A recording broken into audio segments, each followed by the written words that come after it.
1965, 17-year-old high school student Randy Garner stayed awake for 264 hours.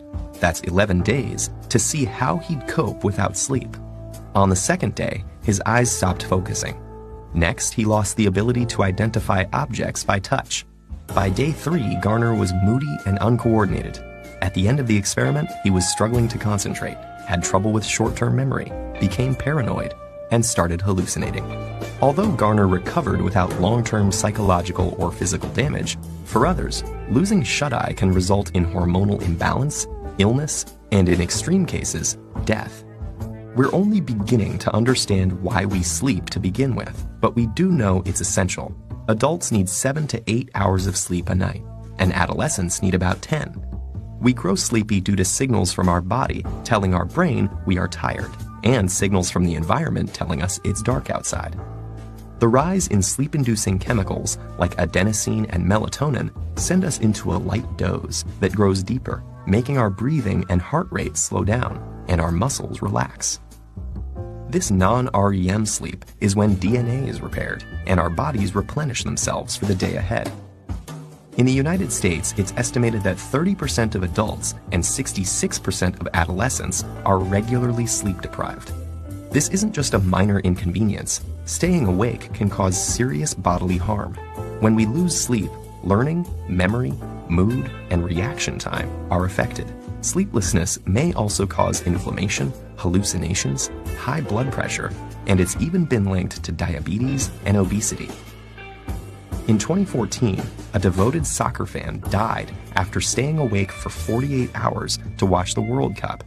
While his untimely death was due to a stroke, studies show that chronically sleeping fewer than 6 hours a night increases stroke risk by 4.5 times compared to those getting a consistent 7 to 8 hours of shut-eye. For a handful of people on the planet who carry a rare inherited genetic mutation, sleeplessness is a daily reality. This condition, known as fatal familial insomnia, places the body in a nightmarish state of wakefulness, forbidding it from entering the sanctuary of sleep. Within months or years, this progressively worsening condition leads to dementia and death. How can sleep deprivation cause such immense suffering? Scientists think the answer lies with the accumulation of waste products in the brain. During our waking hours, our cells are busy using up our day's energy sources, which get broken down into various byproducts, including adenosine. As adenosine builds up, it increases the urge to sleep, also known as sleep pressure. In fact, caffeine works by blocking adenosine's receptor pathways. Other waste products also build up in the brain, and if they're not cleared away, they collectively overload the brain and are thought to lead to the many negative symptoms of sleep deprivation.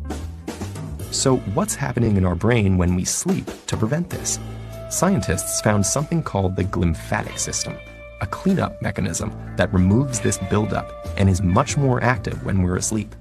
It works by using cerebrospinal fluid to flush away toxic byproducts that accumulate between cells. Lymphatic vessels, which serve as pathways for immune cells, have recently been discovered in the brain, and they may also play a role in clearing out the brain's daily waste products.